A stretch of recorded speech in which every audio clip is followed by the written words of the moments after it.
Senat Fakultas Bahasa dan Seni Universitas Pendidikan Ganesha dan sekaligus membuka secara resmi acara FGD pada hari ini.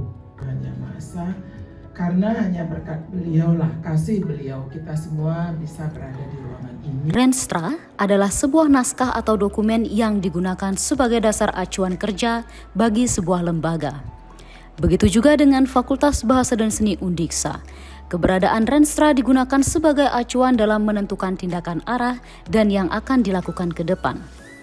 Tidak jarang Renstra digunakan sebagai acuan atau patokan atas keberhasilan program yang sudah dijalankan.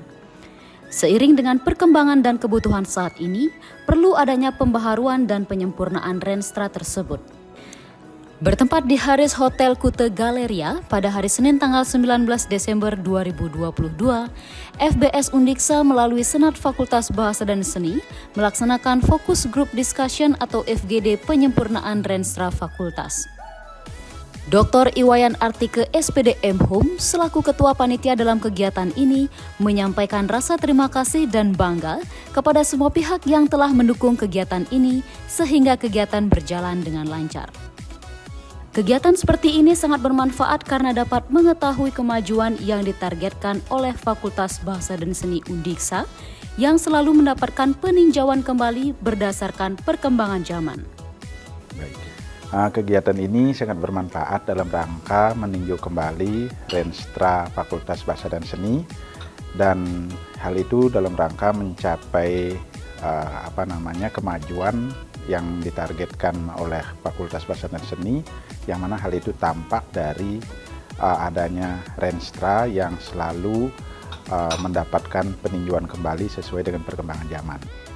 Turut diundang Profesor Dr. Sarwiji Suwandi MPD sebagai narasumber pada FGD ini. Dalam paparannya, dosen dari Universitas 11 Maret ini menyampaikan, hendaknya Renstra dibuat secara kuantitatif bisa menjadi alat ukur yang jelas mengenai target yang akan dicapai. Beliau juga menyampaikan landasan dari Renstra harus menyinggung indikator kerja utama atau IKU itu sendiri dan bagaimana kontrak kinerja antara rektor dan menteri.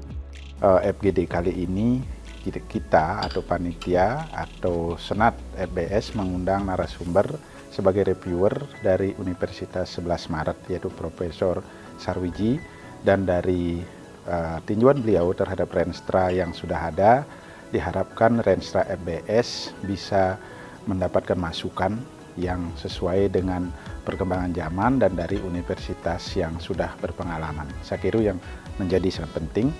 Untuk itu FGD ini mengundang seluruh anggota Senat FBS dan di bawah pimpinan Ketua Senat Ibu Profesor Nitiase, kemudian ada Sekretaris Senat dan seluruh anggota Senat yang aktif dan masih aktif di FBS.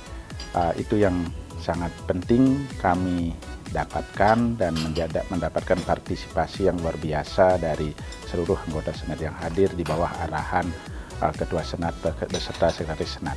Setelah itu kami akan melakukan kerja untuk menindaklanjuti saran-saran atau masukan reviewer hari ini, besok, dan 2 hari yang akan datang. Terima kasih.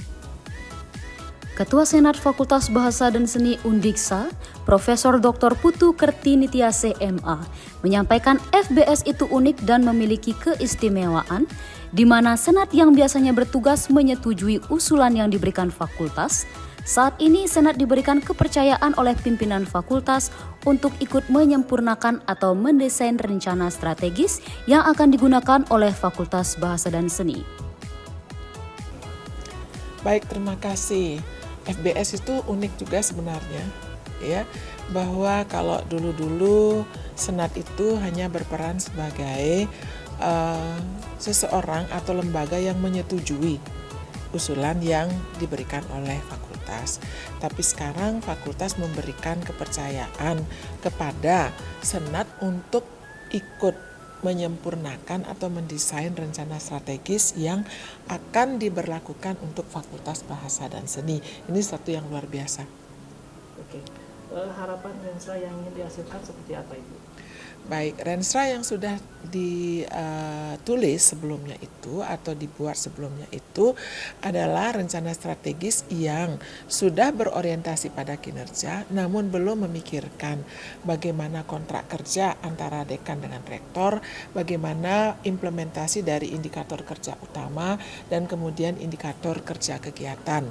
Dan sekarang ini kita akan membuat sesuai dengan bagaimana kontrak antara rektor dengan dekan, kemudian bagaimana aspek indikator kerja utamanya itu akan disinkronkan atau diturunkan dari kontrak kerja antara dekan dengan rektor dan kemudian diturunkan kembali menjadi indikator kinerja kegiatan. Jadi Renstra yang sekarang itu total berorientasi pada kinerja dan kemudian terukur karena setiap kegiatan itu diisi prosentase atau keterukuran dari sebuah kegiatan. Renstra dijadikan sebagai laporan pertanggungjawaban dari dekan kepada rektor seberapa jauh kinerja yang telah dilaksanakan. Renstra yang telah diukur ini juga dapat dijadikan sebagai instrumen atau dasar untuk akreditasi. Renstra itu adalah instrumen yang bisa dipergunakan untuk mengukur kinerja dari seorang dekan atau di fakultas atau dekanat ya, sehingga dengan adanya kinerja Renstra yang terukur dan sesuai dengan indikator kerja utama, maka Renstra ini bisa dipergunakan sebagai laporan pertanggungjawaban dari dekanat kepada rektor seberapa jauh, seberapa persentase dari kinerja seorang dekan. Itu yang pertama. Yang kedua, bahwa Renstra yang sudah terukur ini bisa dipergunakan sebagai instrumen atau dasar untuk akreditasi. Jadi kita sudah memiliki data yang pasti untuk akreditasi di fakultas. Jadi demikian. Kegiatan ini dihadiri oleh seluruh anggota Senat FBS yang dibantu oleh tenaga fungsional Madya dan Muda serta staf tendik Fakultas Bahasa dan Seni Undiksa. Kegiatan yang berlangsung selama 3 hari diakhiri dengan persembahyangan bersama di Pura Candi Narmada Denpasar yang juga sekaligus sebagai implementasi Trihita Karana yang menjadi visi Universitas Pendidikan Ganesha. Medcom Fakultas Bahasa dan Seni Undiksa melaporkan.